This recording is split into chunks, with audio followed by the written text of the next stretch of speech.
Friends, welcome to my YouTube channel Botania by independent botanist और मैं हूं तान्या शर्मा आपके साथ। और दोस्तों, आज हम पढ़ने वाले हैं ह्यूमन डाइजेस्टिव सिस्टम। पिछली वीडियो में हमने बात करी थी हेटेरोट्रॉफिक न्यूट्रिशन की, राइट? तो दोस्तों, सबसे पहले हम क्वेश्चन ले लेते हैं पिछली वीडियो का। पिछली वीडियो में मैंने आपको क्वेश्चन दिया था कि एक यूनिसेल्युलर ऑर्गेनिज्म का नाम बताइए जो क्या करता है, होलोजोइक न्यूट्रिशन करता है। तो दोस्तों, उसका आंसर है पैरामीशियम, जिसको स्लीपर ऑर्गेनिज्म भी कहते हैं, जो एक स्लीपर की तरह दिखता है। तो पैरामीशियम भी जो है एक वो यूनिसेल्युलर ऑर्गेनिज्म है और वो क्या करता है, होलोजोइक टाइप ऑफ न्यूट्रिशन करता है।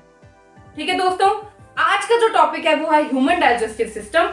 तो ये थोड़ा सा क्या है, हाईली ऑर्गेनाइज्ड है। मैं इसको कॉम्प्लिकेटेड नहीं बोलूंगी, मैं इसे बोलूंगी इट इज हाईली ऑर्गेनाइज्ड। तो इसमें मल्टीपल स्टेप्स हैं, ठीक है। तो फ्रेंड्स, पिछले वीडियो में जो मैंने आपको बताया था कि 5 स्टेप्स होते हैं होलोजोइक न्यूट्रिशन के, उन्हीं 5 स्टेप्स को हम यहां पे अप्लाई करेंगे। बट इससे पहले कि हम ह्यूमन डाइजेस्टिव सिस्टम का मैकेनिज्म पढ़ें, पहले आज हम बात कर लेते हैं ह्यूमन डाइजेस्टिव सिस्टम के पार्ट्स क्या हैं, कौन कौन से ऑर्गन्स जो हैं उसमें इन्वॉल्व हैं। तो शुरू करते हैं दोस्तों। ह्यूमन डाइजेस्टिव सिस्टम, अगर आप बोर्ड पे देखें तो मैंने एक ये स्केच बना रखा है ह्यूमन डाइजेस्टिव सिस्टम का, और ये काफी जाना पहचाना स्केच आपको लग रहा होगा, राइट? तो इसकी हम सबसे पहले बात कर लेते हैं। जैसे कि यहाँ दिख रहा है salivary glands, oesophagus, stomach, pancreas, intestines, rectum, anus and so on. तो एक एक करके हम इसको पढ़ेंगे और समझने की कोशिश करेंगे। तो फ्रेंड्स, ह्यूमन डाइजेस्टिव सिस्टम जो है वो 2 पार्ट में मैं उसको डिवाइड करती हूं, पहला ऑर्गन्स एंड दूसरा ग्लैंड्स।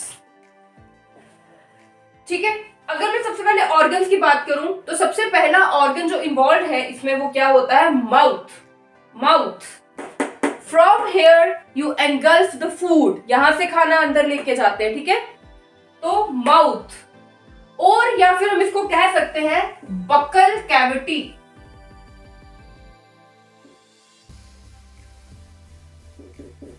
ये जितना भी अंदर का पोर्शन है ये वाला, इसको हम क्या कहेंगे, बक्कल कैविटी।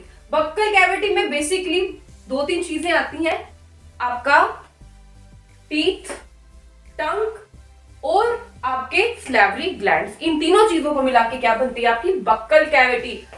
अंदर का, मुंह के अंदर का जितना एरिया, इस कैविटी को क्या कहते हैं, बक्कल कैविटी।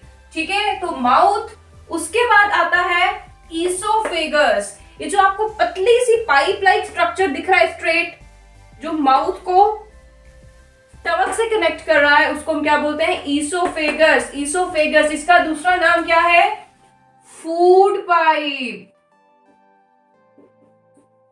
इसका दूसरा नाम क्या है, फूड पाइप। ये समझ में आ गया?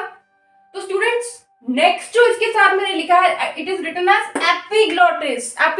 एपिग्लोटिस क्या है, अगर मैं बात करूं तो जो हमारे इस एरिया में क्या है कि ये 2 पाइप्स होती हैं, ऐसे और ऐसे, एक दूसरे के पीछे।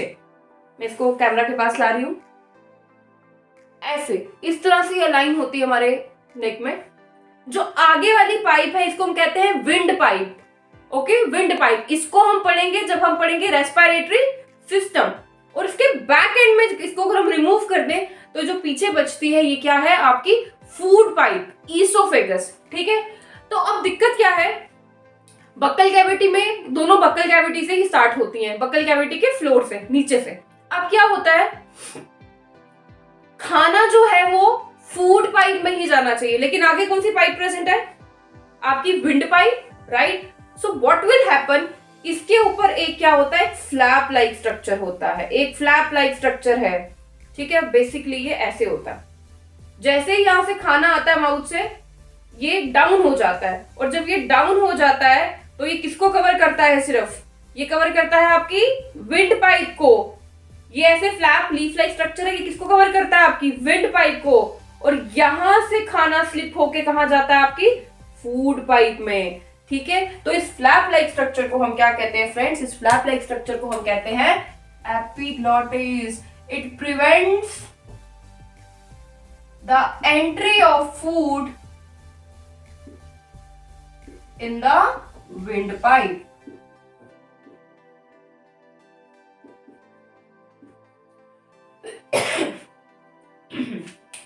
तो स्टूडेंट्स आपको ये समझ में आ गया कि एपिग्लॉटिस का काम क्या है. Now the next structure is stomach. Sorry, stomach. Stomach कैसा होता है दोस्तों? It is J type structure. It is J shaped structure.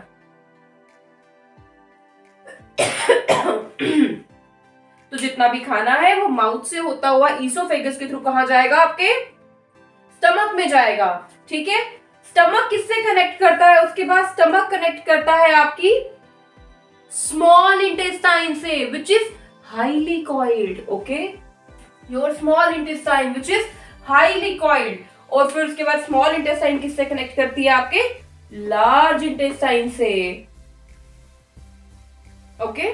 और उसके बाद जितना भी रफेज है, जब खाना सारा डाइजेस्ट हो गया, जो लेफ्ट आउट फूड है जिसको हम रफेज कहते हैं, फीकल मैटर कहते हैं, वो एक्सक्रीट आउट होता है हमारी बॉडी से, right. But just before excretion it gets deposited here in rectum.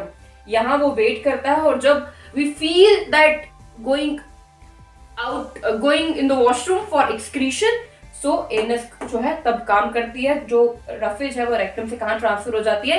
Anus में, एंड इट मूव्स आउट. तो फ्रेंड्स आपको ये समझ में आ गया? I am sorry. तो ये सारे थे ऑर्गन्स जो इन्वॉल्व है आपके डाइजेस्टिव सिस्टम में. ठीक है. Now students we will talk about the glands. So majorly there are 3 glands which are involved in human digestive system.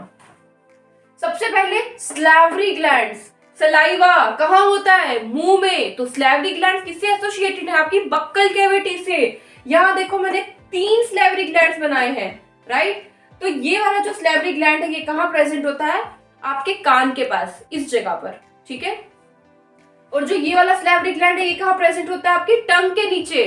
और ये वाला स्लैवरी ग्लैंड है ये आपके यहाँ पे पेरिफेरी पे प्रेजेंट होता है माउथ के. और ये वाला जो ग्लैंड है आपके टंग के नीचे प्रेजेंट होता है. तो बेसिकली 3 तरह के स्लैवरी ग्लैंड्स हैं जो आपकी बक्कल कैविटी में पाए जाते हैं. और वो क्या सिक्रीट करते हैं स्टूडेंट्स? वो सिक्रीट करते हैं सलाइवा. और the very very most important question जो आपको याद रखना है, जो आगे हम मैकेनिज्म में भी पढ़ेंगे, कि सलाइवा में कौन सा एंजाइम होता है? ये स्टूडेंट्स कौन सा एंजाइम होता है? Amylase enzyme. Keep it in your mind, amylase enzyme. Okay.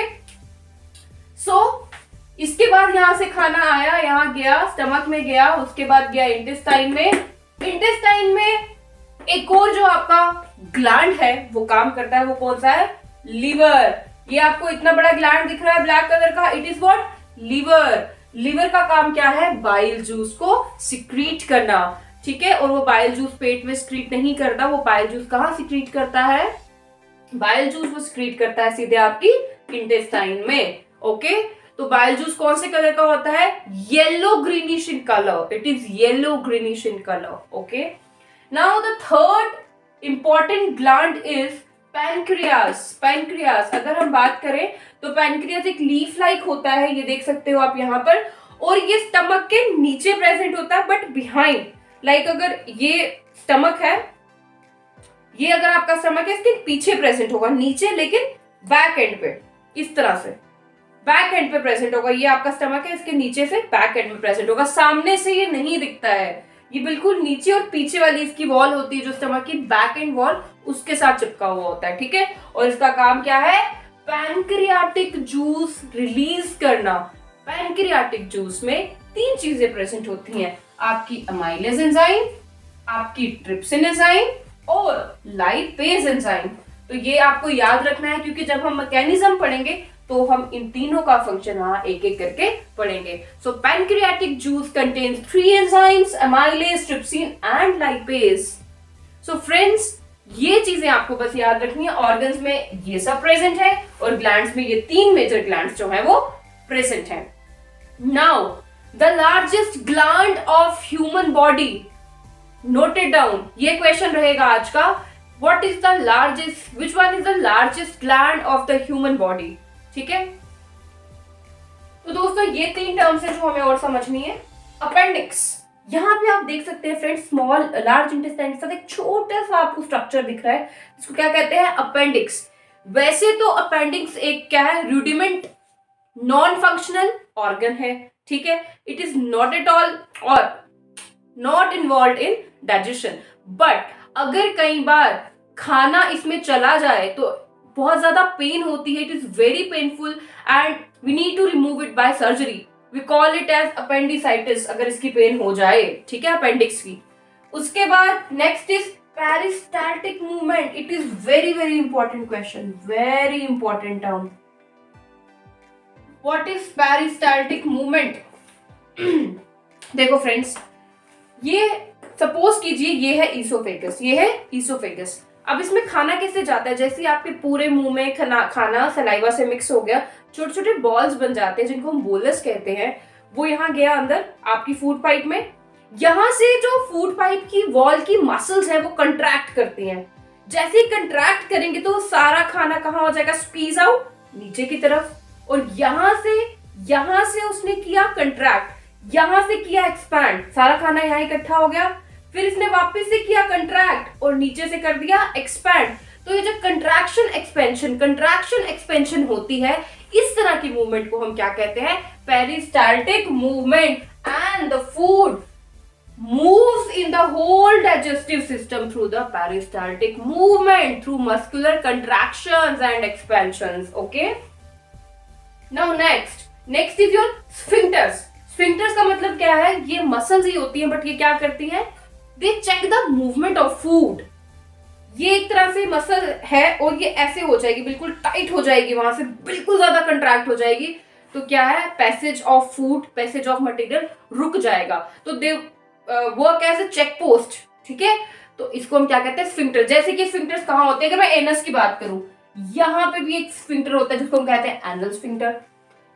Students just imagine, अगर ये एनल स्फिंक्टर ना हो तो कितना डिफिकल्ट हो जाएगा, आपको हर टाइम वॉशरूम में ही बैठे रहना पड़ेगा। साथ साथ में डाइजेशन हो रहा है और साथ साथ में you are excreting out the roughage, right? So just to avoid that, यहाँ पे एनल स्फिंक्टर है।